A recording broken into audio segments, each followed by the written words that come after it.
Problem 16.1. We are asked to prepare journal entries to record LSUBs 2018, 2019, and 2020 income taxes, and the units are based on thousands. So we should start from the table to calculate the taxable income. 2017, 2018, 19, and 20. We always start from pre-tax accounting income. 2017, there was 186,000. 18, 250,000. 19, 220. 2020, 200,000. And then we should list permanent difference. In this problem, it doesn't have permanent difference, so we directly jump into temporary differences. Here we only have one temporary difference. That is service revenue. In 2017, service revenue recorded in the income statement was $650,000, but that is non-cash. Tax basis income should be based on cash. So to derive to cash tax basis income, we will subtract $650,000 of non-cash revenue. But collection is cash. As long as you have cash inflow, you need to pay tax. So we will add $620,000. In 2018, $750,000 is not a cash. So remove $750,000, but $770,000 is cash. So we need to pay tax on cash collection. So add $770,000. In 2019, subtracted by $750 and then added by $700. 2020 subtracted by $700 but added by $720,000.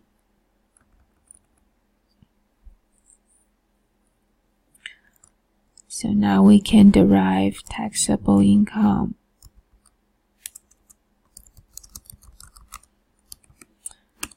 Pre-tax accounting income plus the temporary difference. And then tax rate is 40% every year.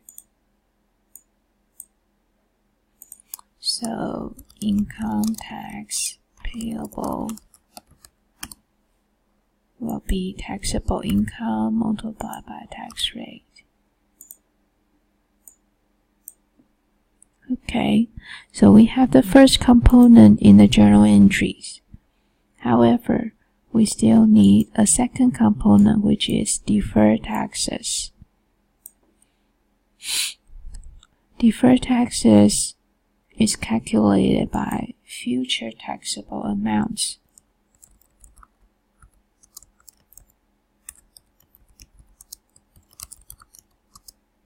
However, how do I know it's future taxable, not deductible?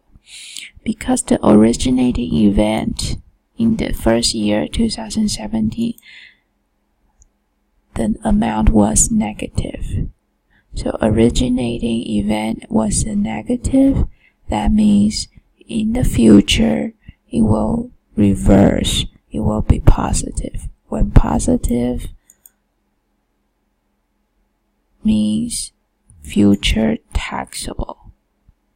Okay. So it all depends on the originating event. If the originating event is negative, then we will have future taxable amounts.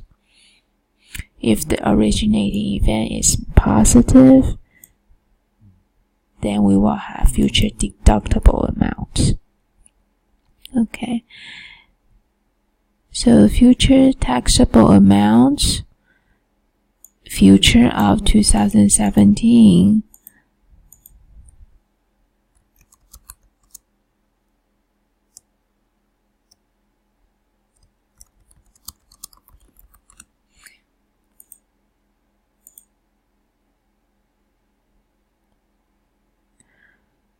So future of 2017 is the total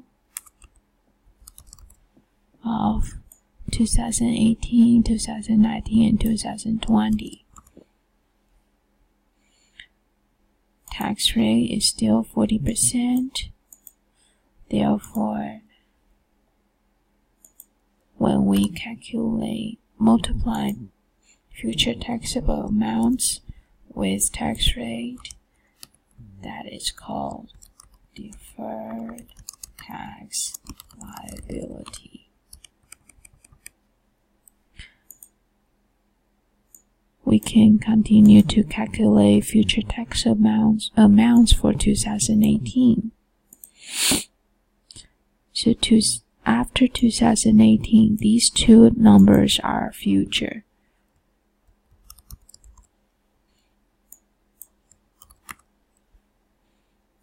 Still 40% of tax rate, so we will have deferred tax liability of $2 million at the end of 2018. How about end of 2019? End of 2019, the future of 2019 is only one amount.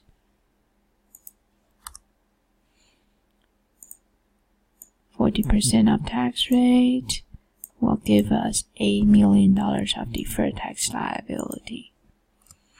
Finally, 2020, there is no future after 2020.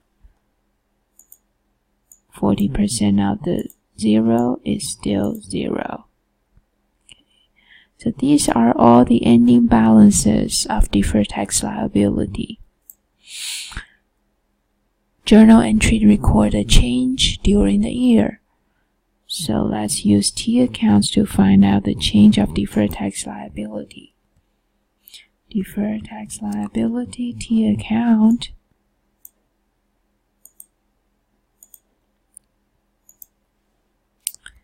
At the beginning of 2017, it was 0. But at the end of 2017,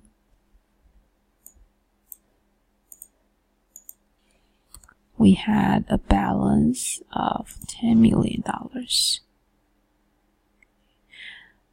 Journal entry questions as 2018, 19, and 20.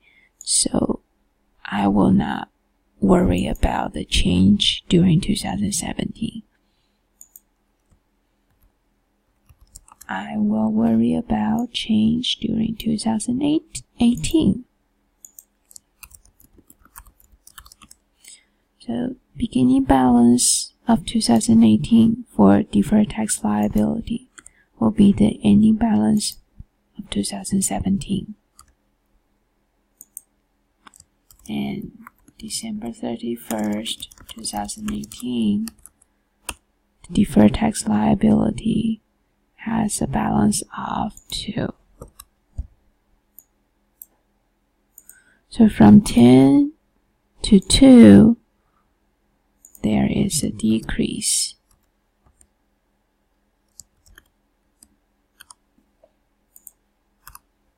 Of $8 million. And then deferred tax liability for 2019.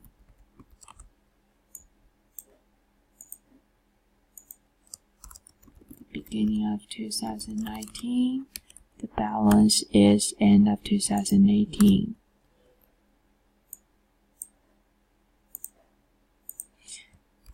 end of 2019, the balance is $8 million. So from 2 to 8, there is an increase.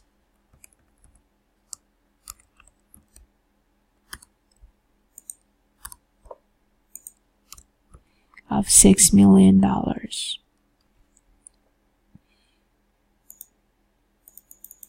And then the last year deferred tax liability, beginning of 2020,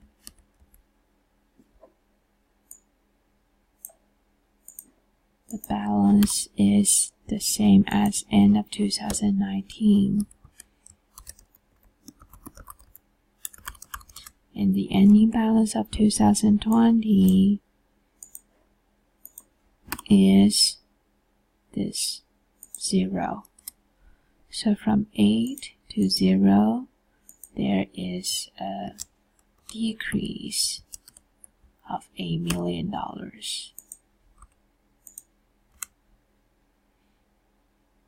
So with these two income tax payable numbers and deferred tax liability during the year, we can do journal entry. So December 31st, 2018, we first credit income tax payable based on the table amount.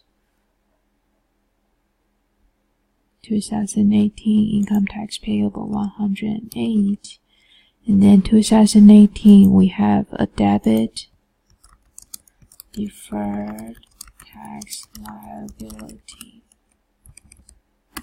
for X. So income tax expense is $100 million to balance the entry. And then December 31st, 2019. Still, our first step is income tax payable. That will be income tax payable 2019. And then 2019 deferred tax liability is credited by Y. So deferred tax liability credited by $6 million. Finally, we will balance the entry with income tax expense.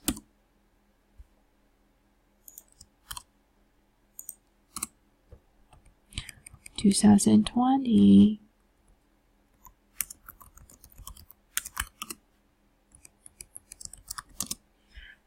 income tax payable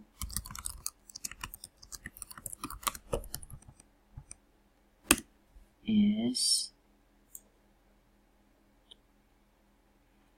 $88 million, and then we had a debit Z, so that is deferred tax liability for $8 million. To balance this entry, we will debit income tax expense. To balance the entry, we need $80 million. $80 million is calculated by 88 minus